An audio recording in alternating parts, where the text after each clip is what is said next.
Olá, meus amados irmãos que nos acompanham neste canal abençoado, que a paz do Senhor esteja no coração de cada um de vocês. Sejam todos muito bem-vindos ao nosso canal EBD Comentário. Se você não é inscrito, se inscreve no nosso canal, clica lá no sininho, compartilha o link desse vídeo para os seus grupos de WhatsApp, para os líderes também dos adolescentes. Por quê? Porque hoje nós vamos fazer o resumo da lição de número 6 da classe dos adolescentes que estão estudando a revista com o tema Apóstolo Paulo, o Grande Missionário. Hoje a lição de número 6 da classe dos adolescentes aborda o seguinte tema: o Concílio de Jerusalém. Amém? Vamos aqui para a nossa leitura bíblica, que se encontra no livro de Atos dos Apóstolos, capítulo de número 15, versículos de 7 ao 12, e depois o versículo de número 19. Então vamos aqui. Atos dos Apóstolos 15, versículo de número 7. Havendo grande debate, Pedro tomou a palavra e disse: Irmãos, vocês sabem que desde há muito Deus me escolheu entre vocês para que da minha boca os gentios ouvissem a palavra do evangelho e crescem. E Deus, que conhece os corações, lhes deu testemunho, concedendo o Espírito Santo a eles, como também o havia concedido a nós, e não estabeleceu distinção alguma entre nós e eles, purificando-lhes o coração por meio da fé. Agora, pois, porque vocês querem tentar a Deus, pondo sobre o pescoço dos discípulos um jugo que nem os nossos pais puderam suportar, nem nós. Mas cremos que somos salvos pela graça do Senhor Jesus, assim como eles. Versículo 12. E toda a multidão silenciou. Passaram a ouvir Barnabé e Paulo, que contavam quantos sinais e prodígios Deus havia feito por meio deles entre os gentios. Versículo de número 19. Por isso, o jugo que não devemos perturbar aqueles que, entre os gentios, se convertem a Deus. Maravilha, que palavra linda para nós, né, na leitura do Atos dos Apóstolos, ou Atos do Espírito Santo, o livro que foi escrito pelo médico historiador Lucas, que não conheceu Jesus pessoalmente, mas foi um pesquisador da palavra do Senhor. A mensagem de hoje se encontra no livro, na Epístola aos Romanos, capítulo número 10, versículo 12.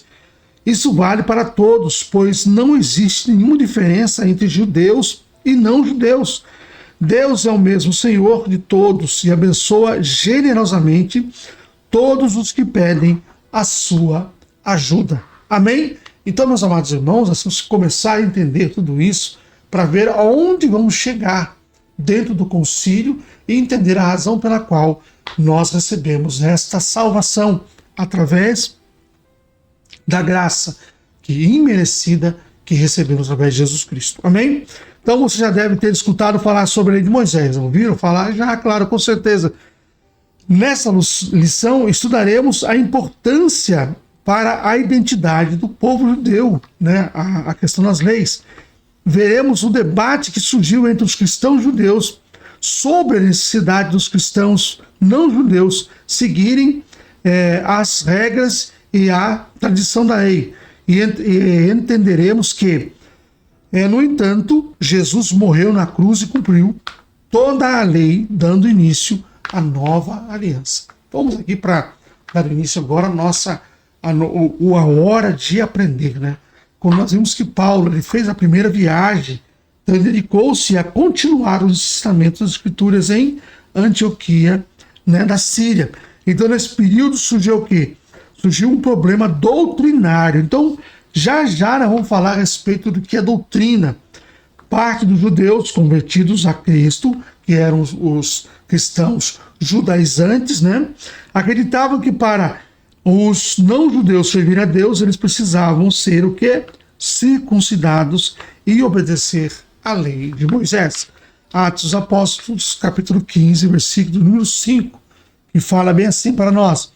Mas alguns membros do partido dos fariseus que haviam crido Sim, surgiram dizendo: é necessário circuncidá-los e ordenar-lhes a obedecer à lei de Moisés. Meus amados irmãos, quando nós observamos a circuncisão, um ato de aliança com Deus, um ato de receber ali, né, a confirmação de que você é sim um servo do Senhor.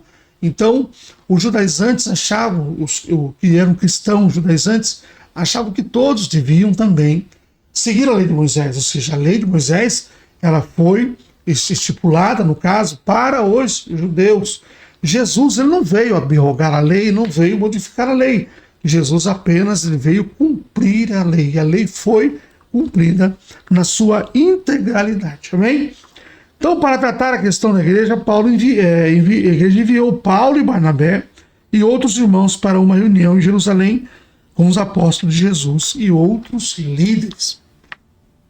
Então, o primeiro tópico nosso é: quem pode servir a Deus? Então, como nós vemos aqui no início, o evangelho tinha ultrapassado as fronteiras já da comunidade judaica. Houve o espalhamento do povo. O povo espalhou-se, né, para todos os lugares aonde você ia já tinha cristão. Então espalhou-se para fora das muralhas de Jerusalém. Então muitas pessoas não judias que eram gentiis, assim como nós, estavam se convertendo. Então surgiram dúvidas como eles deveriam servir, né, a Deus. Como você acha que nós devemos servir a Deus, né? Nós temos que entender e buscar, né, a consciência disso. Por isso que nós temos a Escola Bíblica Dominical. Então este assunto não era novo. Os discípulos já haviam, né, discutido isso em outra ocasião. Quando nós lemos aqui em Atos dos Apóstolos, capítulo 11, versículos de 2 a 3. 11, versículo de 2, 3. E fala assim: quando Pedro voltou para Jerusalém, os que eram da circuncisão começaram a questioná-lo, dizendo: você entrou na casa de homens incircuncisos e comeu com eles. Porque era pecado, segundo a lei de Moisés, né, entrar na casa das pessoas e ter comunhão com aqueles que não eram, né, judeus. Amém? Vamos lá. O apóstolo Paulo havia passado por uma grande experiência com Deus. Então ele viu quando o Espírito Santo desceu sobre o gentil Cornélio e sua família, quando eles decidiram então aceitar Jesus.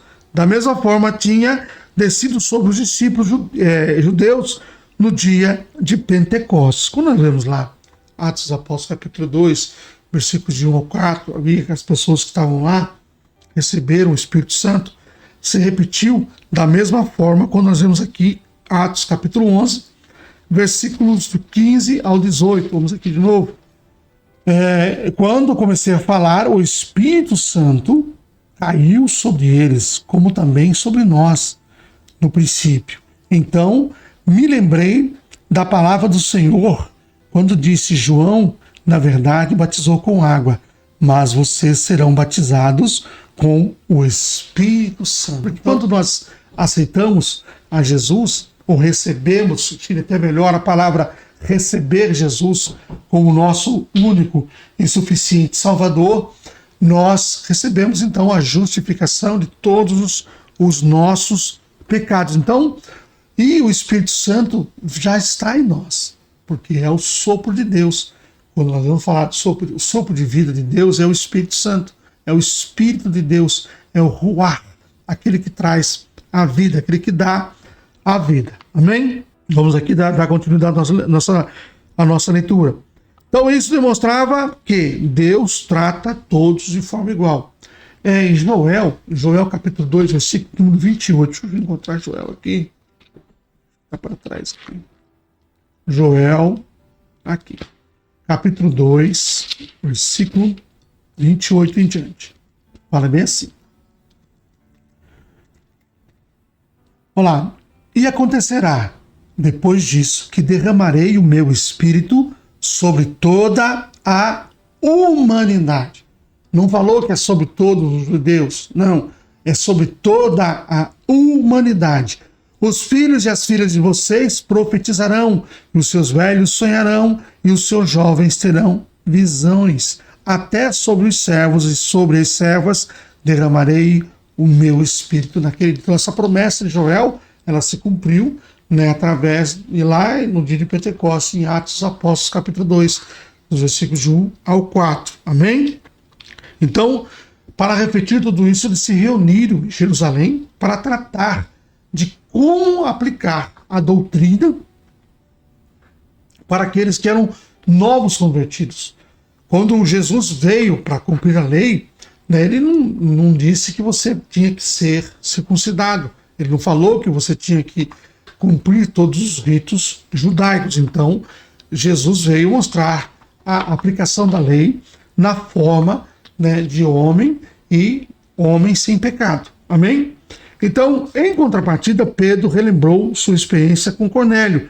E Paulo e Barnabé acrescentaram os milagres que Deus estava fazendo por meio deles. Amém? Então, estavam levando a palavra do Senhor e milagres e prodígios estavam acontecendo entre eles. Então, dentro do concílio, o apóstolo Tiago lembrou que a Escritura já havia anunciado que os judeus seriam parte do povo de Deus, e lembrou, né, o que o profeta Amós disse, já havia explicado sobre isso. Amós capítulo 9, versículo 11 e 12.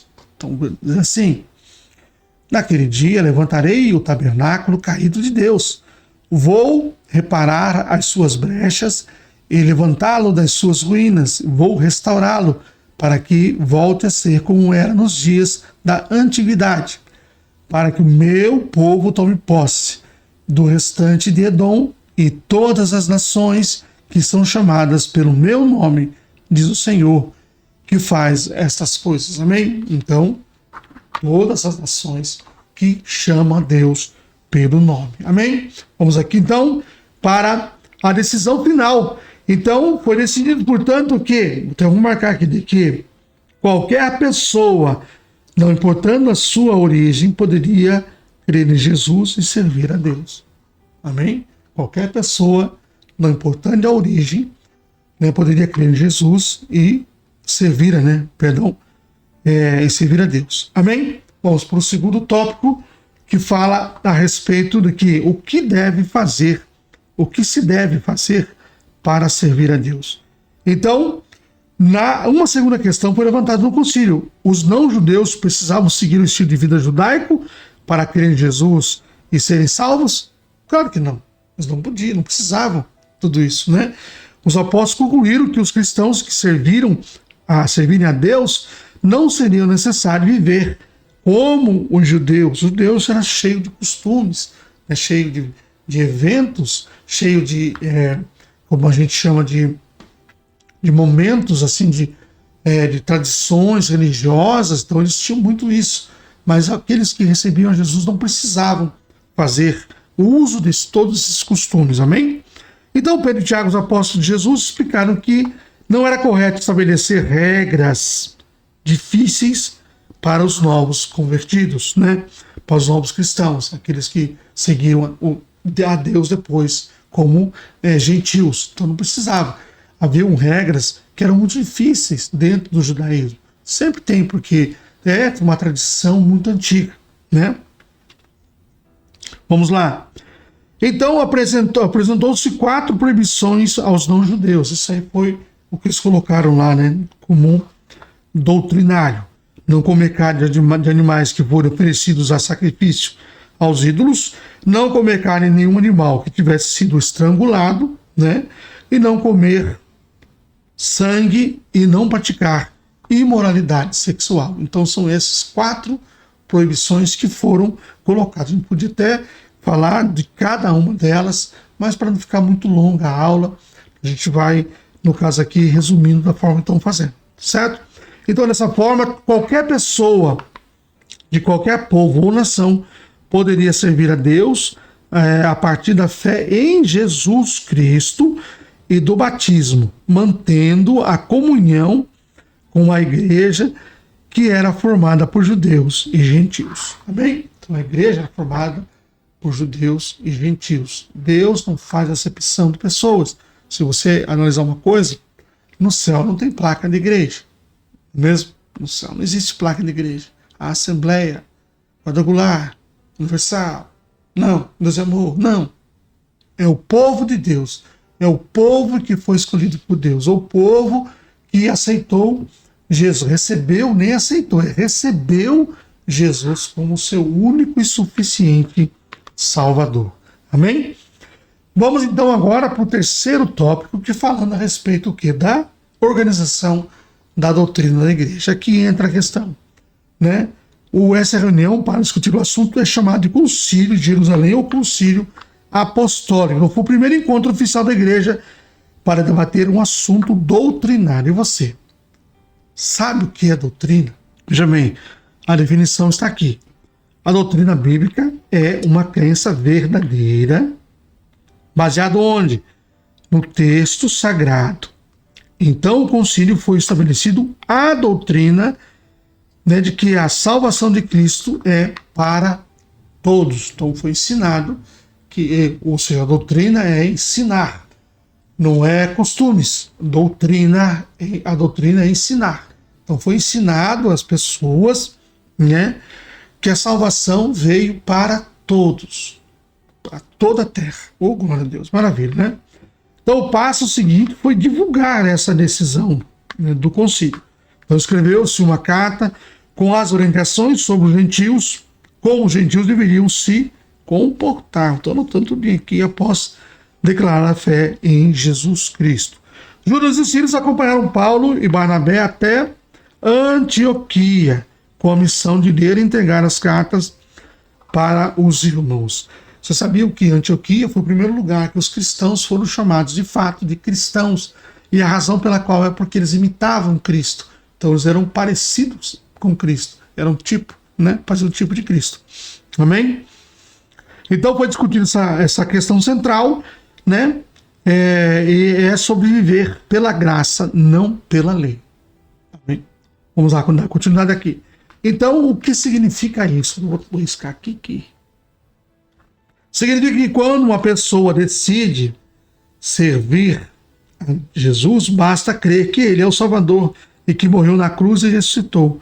Então, viver pela graça é aceitar esse presente dado por Deus. A graça para nós era imerecida e nós recebemos através de Jesus Cristo a graça da salvação. Amém? Fomos justificados, remidos, fomos adotados, somos cordeiros do reino de Deus.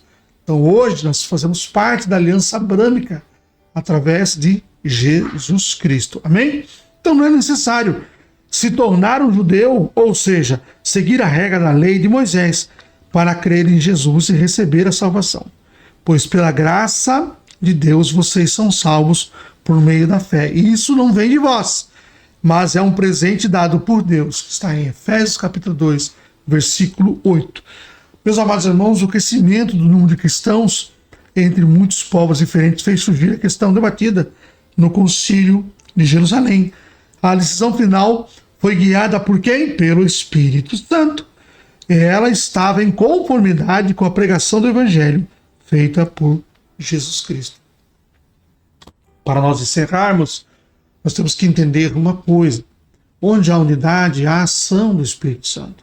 Então a oração por concordância, né, ela é ouvida por Deus. Ou seja, Mateus capítulo 18, versículo 19 e 20. Para assim, verdade, também lhes digo que se 2 de vocês sobre a terra concordarem a respeito de qualquer coisa que vierem a pedir, isso lhes será concedido por meu Pai, porque que estás no céu. Porque onde estiverem 2 ou 3 reunidos em meu nome, ali estou no meio deles. Então vocês entendem que eles estavam reunidos em prol de uma discussão, de algo que era para o bem-estar da igreja, porque a igreja estava crescendo em número, estava sendo espalhada. Paulo já havia feito a primeira viagem. Paulo agora ia para a segunda viagem, fazer uma visita às igrejas. Então, meus amados irmãos, vamos entender tudo isso. A ação do Espírito Santo em unidade fez com que o concílio, né, chegasse a um denominador comum em concordância com tudo. O Espírito Santo, então, ali, ele agiu de forma, né, a levar a essa decisão. Amém? Então, que guarde isso no seu coração. Não perca a aula neste domingo, hein? Que Deus abençoe você, sua casa e e sua família, em nome de Jesus. Amém.